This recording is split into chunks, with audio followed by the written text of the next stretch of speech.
1975 оны 7 сарын 15 Америк улсын Калифорни мужид байрлах жижиг тариалангийн нутаг болох Чавчила 5,000 орчим хүн амтай энэ жижиг хотод энэ өдөр хэний ч төсөөлж байгаагүй үйл явдал болсон байна. Юу болсон бэ гэвэл гинэд зэвсэгт этгээдүүд сургуулийн автобусыг зогсоож автобусны жолооч болон автобусанд сууж авсан 26 сурагчдыг барьцаалсан. Тэднийг газар доорох ачааны чингэлэгт хийгээд дээрээс нь хүнд зүйл тавьж гарах боломжгүй болгосон байна. Гэхдээ тэр үед 55 настай байсан автобусны жолооч Эдвард Рэй болон зарим нэг сурагчид бууж өгөөгүй эцэг хүртэл тэмцсэний дүнд 16 цагийн дараа өөрсдийн хүчээр газар доорх нүхээс гарч чадсан юм байна. Автобусны жолооч Фрэнк 1939 онд Чавчилагийн ахлах сургуулийг төгссөнөөс хойш Чавчилад амьдарсаар байгаа тентгийн уугуул иргэн байсан.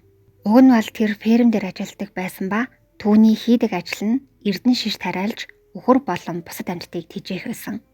Фермийн амьдрал тав тухтай байсан ч өөр зүйл хиймээр санагдан удаан бодсны эцэст түүний хийх болсон ажил бол сургуулийн автобусны жолооч байсан. Тэр 1950 оны эхээс агуулад энэ ажлыг хийж эхэлсэн ба түүний хийдэг ажил нь өглөө бүр хүүхдүүдийг гэрээс нь аваад Dairyland хэмээх баг сургуульд нь хөргөж өгдөг. Тэгээд хичээл тарах үед нь хүүхдүүдийг сургуулиас нь аваад гэр гэрт нь хөргөж өгдөг. Түүнд сургуулийн автобусны жолооч хийх нь зүгээр нэг ажил биш. Түүний хувьд хүүхдүүдийн аюулгүй байдлыг хариуцсан асран хамгаалагч байсан учраас тэрээр ажилдаа сэтгэлээсээ хандаж олон хүмүүсийн итгэлийг даасан сайн хүн байсан гин. Өдөр бүр хүүхдүүдтэй нөхөрсөөр мэндэлдэг, хүүхдүүдийн хувьд ч хайртай хүндэлдэг ах эсвэл аав шиг татна хүн байсан. Түүнчлэн түүний автобусаар очирдаг сурагчдын дунд Фрэнктэй хамт нэг ангид сурч байсан найзуудынх нь ад зэнэр хүртэл явдаг байсан юм байна. Хар дарсан зүуд мэт үйл явдал болсон өдөр бол 1976-ны 7 сарын 15. Энэ өдөр зуны хичээлийн улирлын сүүлийн өдөр байсан бөгөөд хүүхдүүд сургууль дээрээ усанд сэлэлтийн хичээл залхангаа цагийг хөвгчлөлтэй өнгөрөөсөн байна. Гэртээ очиод аав ээжтэй сургууль дээрээ хэрхэн хөвгчлөлтэй цаг хугацаа өнгөрөөсөн талаараа ярихаар дор бүрнээ догтлон яарсаар явж байсан. 19 эмэгтэй сурагч, 7 эрэгтэй сурагч байсан бөгөөд нийт 26 сурагч автобусанд суусан байсан байна. 7 сарын 15-ны өдрийн өдөөс хойш 4 цагийн үед автобус сургуулиас хөдөлсөн. Автобус яг л өдөр бүр явдаг замаараа саадгүй явж байтал замын голд цагаан өнгийн фургон хөндлөн зогссон байсан. Фрэнк хурдаас харуулan дотроо тэдэнд ямар нэгэн тусламж хэрэг болсон машин нь нэвдэрсэн ч юм уу ямар нэгэн асуудал тулгарсан байх гэж бодож байсан. Гэтэл гинэд машин дотроос 3 хүн гартаа буу барин гарч ирсэн. Тэр 3 шилэн дөрхөө толгойдоо угуулсан байсан бөгөөд шууд Фрэнк руу буугаа тулган хормын дотор автобусыг буслан авсан байна.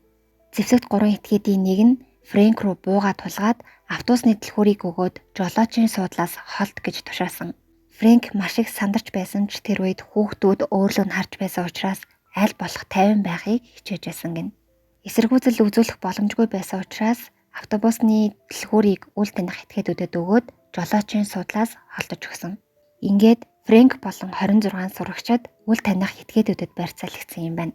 Зэвсэгт 3 этгээдийн нэг нь автобусыг жолоод нь нөгөөх нь Фрэнк болон сурагчид руу буугаа тулган харин үлдсэн нэг нь өөрсдийн унаж байсан цагаан өнгийн фургоныг унаад тэд хаа нэг тишээ хөдөлцгөөсөн байна. Зэвсэгт этгээдүүд барианда аслаа гэх голын ойролцоо аслагдсан газар очсон ба хинч анзаархааргүй хүний хөлөөс зайдуу газар байсан юм байна. Тэр газар урдаас бэлдсэн 2 фургон машин байсан. 2 фургоны дотор талд нь дуу тусгаарлах хавтан наасан цонхнуудыг нь хар буудгаар буудсан байсан. Тиймээс машин доторхыг гаднаас нь харах, машин дотор болж байгаа дуу чимээг гаднаас нь сонсох боломжгүй байсан. Ингээд Фрэнк болон 26 сурагчдыг автобуснаас буулгаад бэлдэж тавьсан 2 фургонд хувааж оруулсан. Ингэхдээ ямар нэг уул мөр үлдээхгүй тулд автобусны хаалганд фургоныг тулгаж зогсоогоод хүүхдүүдийг шууд үсрээд фургон руу орохыг тушаасан байна. 26 хүүхдүүд бүгд газарт гიშгэлгүй фургон руу орж суусныг харж зогссон Фрэнк хамгийн сүүлд машинд орж суухад зэвсэгт этгээдүүд фургоны хаалгыг нь хаагаад хаа нэг тишээ хөдөлсөн. Энэ үед Фрэнк бугуун цаг руугаа шагаан хэдэн цагт тэр газраас хөдөлж байгаагаа харсан ба үдээс хойш 4 цаг 30 минутын үед тэд хаашаа ч явж байгаагаа мэдлгүй харанхуй битүү фургон дотор суусаар 11 цагийн турш зогсолтгүй явсан байна. Фрэнктэй хамт явж байсан сурагчид ихэвчлэн бага ангийн хүүхдүүд байсан болохоор юу болоод байгааг сайн ойлгохгүй байсан. Хэсэг хугацааны дараа хүүхдүүдийн зарим нь уйлгнаж эхэлсэн. Яг тэр үед тэднээс арай том буюу дээд ангийнх нь ах эгч нар нь дүүнэртээ дуудуулж өгч байсан. Фрэнк ч мөн хүүхдүүдэд үлгэр ярьж өгч саадуулж аргадаж байсан юм байна. Тэр үед жолооч Фрэнк өөрийгөө болон 26 сурагчид яагаад зэвсэг этгээдүүдэд баригдаж барьцаалагдаад явж байгаагаа ойлгохгүй байсан. Энэ байдлаараа байгаад байвал өөрт нь болон сурагчдад муу зүйл болно гэдгийг мэдэж байсан учраас хүүхдүүдэд муу зүйл болохоос өмнө хамгаалахын тулд ахлах ангийн сурагчдтай яаж цугтах талаар ярилцаж байсан. Гэвч тэр машин дотроос мөн зэвсэг этгээдүүдээс нууцаар цутах ямар ч боломж байгаагүй. Ингээд шөнийн 3 цаг 30 минутын үед Чавчила хотоос 180 км-ийн зайтай алсагдсан газар болох Мадера хотын хуучин шорон урхад атсан. Тэгээд зэвсэг этгээдүүд хамгийн түрүүнд Фрэнкийг фургоноос буулгаад урдаас бэлдсэн нөхрөө оруулсан.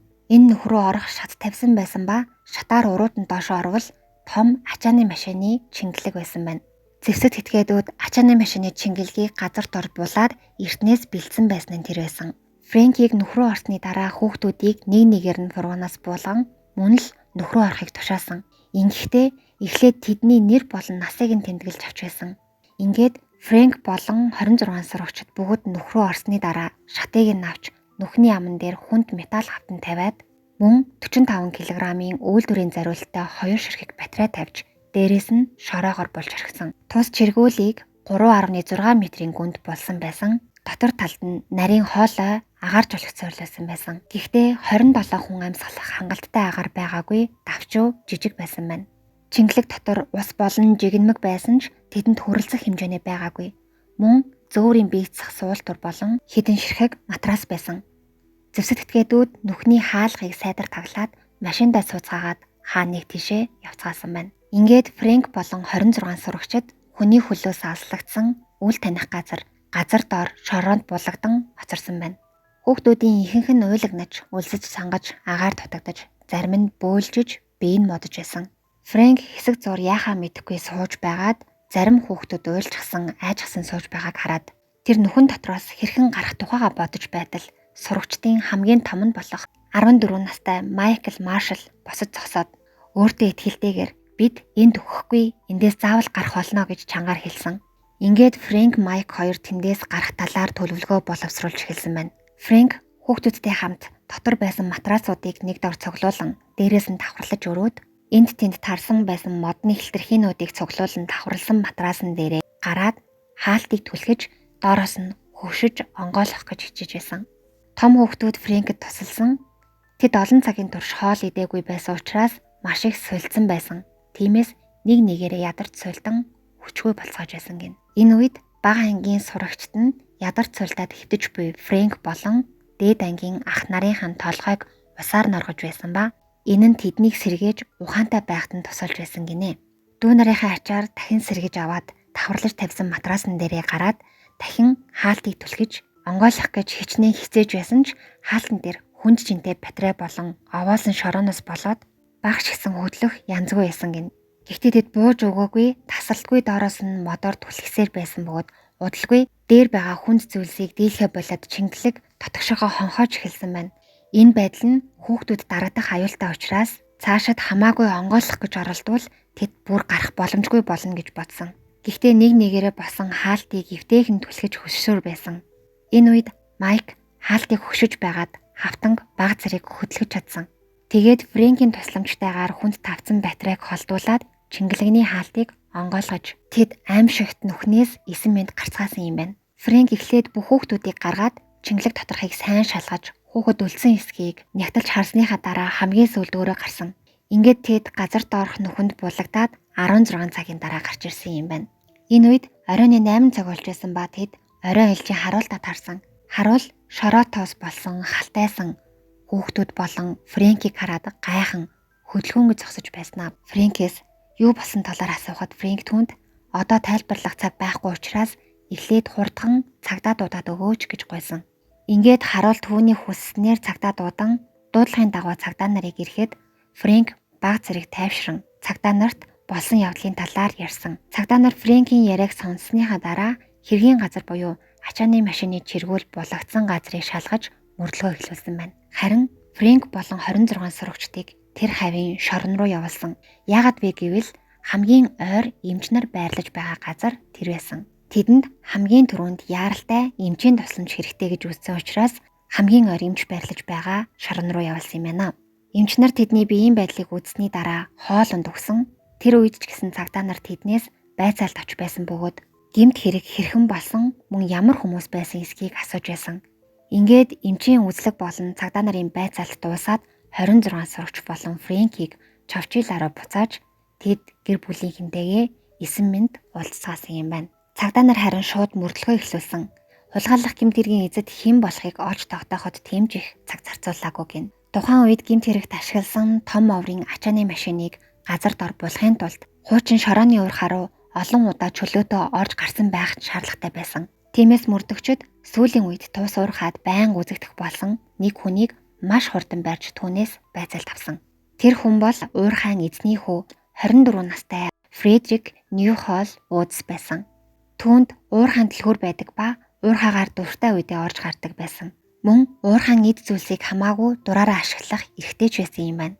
Мөрдөгчд шуурхай Фредрикийн амьдардаг байшинд нэгжлэг хийсэн.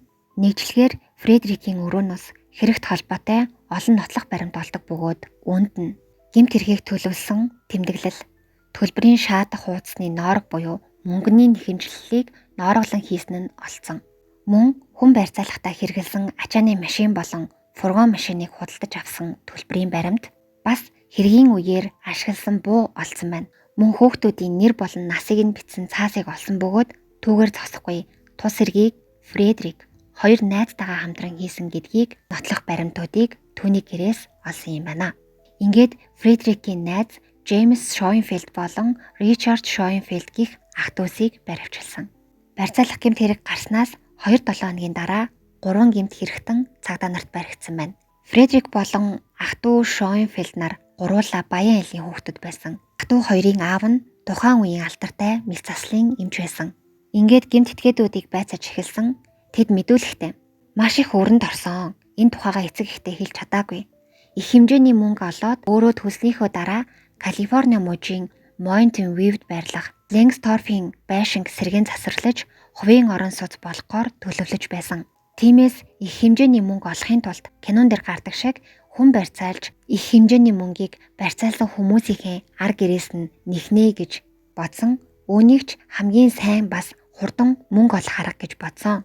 Тэгээд сургуулийн автобусыг байгаа болгохоор болсон. Тэнд олон хүүхэд байгаа учраас их хэмжээний мөнгө нэхих боломжтой гэж үзсэн гэж мэдүүлсэн байна. Тэр үед барьцаалагдсан хүүхдүүд бүгдээрээ баян боломжийн айлын хүүхдүүд байсан. Гэмт этгээдүүд хүүхдүүдийг барьцаалаад 5 сая $5 нэхих төлөвлөгөөтэй байсан гэж мэдүүлсэн. Мөрдөгчд тэднээс тэгвэл яагаад хүүхдүүдийг барьцаалсныхаа дараа эцэг эх рүү ч юм уу цагдаагийн газар руу уцтаж мэдэгдээгүй юм бэ гэж асуухад бид тэднийг барьцаалсныхаа дараа цагдаагийн газар руу уцсан. Тийм боловч утас нь байнга яаж байгаа тохиогод байсан. Тийм болохоор холбогдож чадаагүй. Тэгээд тэр өдрөө өнжөөд маргааш дахин уцаар ярахаар болцгоосон гэж хэлсэн байна. Үнэхээр тэр өдөр хүүхдүүдээ хайсан эцэг эхчүүд цагдаагийн газар руу байнга уцтаж байсан тул цагдаагийн газрын утас нь маш ачаалттай байсан. Гэмт этгээдүүд гэр гертээ очиод унтаж байгаад шүн сэрцгээгээд мэдээ үзээд шоконд орцгоосон. Яагаад гэвэл тэдний газар дор булаад орхисон барьцаалсан 27 хүн нь зугтаж чадсан гэх мэдээ явж байсан.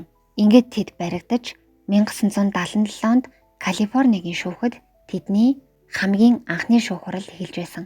Энэ хэрэг рүү улс даяараа анхаарлаа хандуулж байсан учраас шүүх хурал болох өдөр бүр шүүхийн танхимд сонсогчд болон сэтгүүлчдэр дүүрэн байдаг байсан. Энэ 3 этгээд нэмээд дээрмийн их гэмт хэрэгээс ахуулаад нийтдээ 27 эрэгт буруутгагдаж байсан. Прокурорууд чиргүүлийн дотор талын зураг, хохирогчдын бэртэл гэмтлийн бүртгэл, хохирогчдын мэдүүлэг зэрэг хүчтэй нотлох баримтуудыг гаргаж ирж тэдний хийсэн хэрэг хэр харгас байсныг онцлон тэдний эсрэг байр суурь илэрхийлж байсан. Мөн эрэгтийн төлөөлөгч нар барьцаалах гэмт хэрэг болсон газарт очиод өөрсдийн нүдээр бодит байдлыг харсан бөгөөд маш хүнд нөхцөл байдалд олон хүүхэд амь эрсдэгч аюултай байсан учраас шүүхэд хэрэгтнүүдэд хатуу шийтгэл оноох ёстой хэмээн байр суурь илэрхийлж байсан. Харин 3 этгээдийн өмгөөлөгч тэдэнд хүүхдүүдийг хохирох бодол байгаагүй. Тэдэнд мөнгө л хэрэгтэй байсан гэж өмгөөлж байсан. Гэхдээ энэ өмгөөлөгчийн ярьж байгаа зүйлс үнэмшилтэй зүйл, үнэн зүйл огт байхгүй байна гэж шүүхийн талаас эсэргүүцэж байсан байна. Иргэдийн төлөөлөгчид нотлох баримт болон мэдүүлгүүдийг сайдар нягтлж үзснийхээ дараа тэднийг гуруула буруутай гэж үзсэн. Эхэндээ тэдэнд тэнсэн харгалзахгүй бүх насаар нь хорих ял оноосон. Гэвч энэ шийдвэр гарсан даруйд тэд давд заалцсан бөгөөд шүүхийн шийдвэр гэнэт өөрчлөгдсөн ба хохирчдын биед учирсан гэмтэлд хуулийн хариуцлага тооцох боломжгүй. Тийм шаардлага хангаагүй гих тогтоомж гарсан. Ингээд шүүхээс тэдэнд тэнсэн харгалзах боломжтой бүх насаар нь хорих ял оноосон юм байна. Энэ шийдвэр тэр үедээ ч хожимж их маргаан үсгэж байсан. Шүүхийн шийдвэрээр 2012 онд Ричард Шонфилд 57 наснда өршөөлөөр суллагдаж, үүнээс 3 жилийн дараа буюу 2015 оны 8 сарын 7-нд Джеймс Шонфилд 63 наснда суллагдсан. Харин хүн хулгайлах гэмт хэргийн удирдагч болох Фредерик Вудс хамсаатнуудаасаа илүү удаан хоригдсон ч 2022 оны 8 сард 70 наснда шоронгоос суллагдсан юм байна. Ингээд хэрэгтнүүд ар араасаа суллагдаж байх хооронд тэр өдрийн травмагаасаа болж зовж байсан хүмүүс тэдний талаар мэдээлэл гарах бүрд айдсан дахин сэтэрч сэтгэл санааны хүнд байдалд орж байсан гин. Жишээлбэл хэрэг болох үед 14 настай байсан Майкл Маршал Фрэнктэй хамт цутгах төлөвлөгөө боловсруулж аимшигт газраас цутгахад том үүрэг гүйцэтгэсэн хүү. Дүү нарынхын амийг аварсан сайн ах, сайн хүү байсан ч тэр өдрийн хэргийн дараа болсон явдлыг мартахын тулд харт амхны хамааралтай болж үүнээсээ болоод хид хідэн удаа нөхөн сэргийн хэмжилгээ хийлгэсэн. Нөхөн сэргийн хэмжилгээний дараа тэр дахин эрүүл амьдралаар амьдрахын тулд сэтгэл санаа травмагаа ялан дийлэхэр шийдсэн бөгөөд Блю гих нохойг үрчилж авсан. Гайхалтай нь Блю гих нохой түүнд сэтгэл санаагаа тайван байлгах оюун санааны доктортай байдлаа олоход нь тусалж байсан байна. Мөн үүнд нь гэр бүл болон найз нөхдийнх нь байнгын дэмжлэгч мөн тусалж байсан гинэ. Одоо Майкл ачааны машины жолоочор ажиллаж байгаа бөгөөд доктортай ажлынхаа ачаар шинэ амьдрал бий болгон жирийн хүн шиг энгийн амьдралаар амьдарч байгаа. Автобусны жолооч Фрэнк Эдвард хэргийн дараа хүүхдүүдийг хамгаалсан эр зориг хичээл зүтгэлээ үнэлүүлэн Калифорниагийн сургуулийн ажилчдын холбооноос талархлын бичгээр шагнуулсан байна. Түүнтэй хамт барьцаалагдаж аврагдаж чадсан хүүхдүүд түүнийг зорж очин талархлаа илэрхийлдэг байсан бөгөөд тэрээр тэдний эрүүл сарвал өсөн тарниж байгааг харан үлдсэн бүх амьдралаа өнгөрөөсөн гинэ. Ингээд 2012 оны 5 сарын 17-нд Фрэнк 91 наснда хорвойг орхисон. Түүний оршуулах яслалд 35 жилийн өмнө түүний аварсан олон сурагчид гэр бүлийнхээ хамт очин түүнд хүндэтгэл үзүүлсэн гин. Тэгээд 2015 онд түүний хүндэтгэл зориулан Фрэнк Эдвард Рэй гэх нэрээр цэцэрлэгт хүрээлэн байгуулж, Чавчила мужаас Фрэнкийн төрсөн өдөр болох 2 сарын 26-ны өдрийг Фрэнк Эдвард Рэйний өдөр хэмээн зарласан байна. Үүнээс 1 жилийн дараа буюу 2016 онд амьд үлдсэн 26 хүн хулгайлсан гэмт хэрэгтнүүдэд хэрэг үүсгэж нэхэмжлэл гаргасан. Энэ нэхэмжлэлийн зорилго нь зөвхөн сэтгэл санаа, бие махбодын хохирлыг төлөөлөх биш, хэрэгтнүүд суллагдсны дараа ч гэсэн тэдний үйлдэлийг хянаж хариуцж байхад гол анхаарлаа хандуул хэмээн тусгасан байсан байна. Ингээд хохирогчид шүүхэд ялалт байгуулж гэмт хэргийг удирдан зохион байгуулсан Фредерик Вудсаас нөхөн төлбөр авсан. Хохирогчдын авсан нөхөн төлбөрийн талаар мэдээлэл байхгүй ч нэг хохирогч имчилгээний зарлаа нөхөх хэмжээний мөнгө авсан ч байшин худалдаж авах хэмжээний мөнгө бол байгаагүй хэмээн ярьж байсан удаатай юм байна. 1995 онд уг хэргийн талаар өгүүлсэн кино гарсан бол 2023 онд энэ хэргийн тухай Netflix, Hulu зэрэг платформ шинэ баримтат бүтээлүүд гаргасан байдаг юм байна.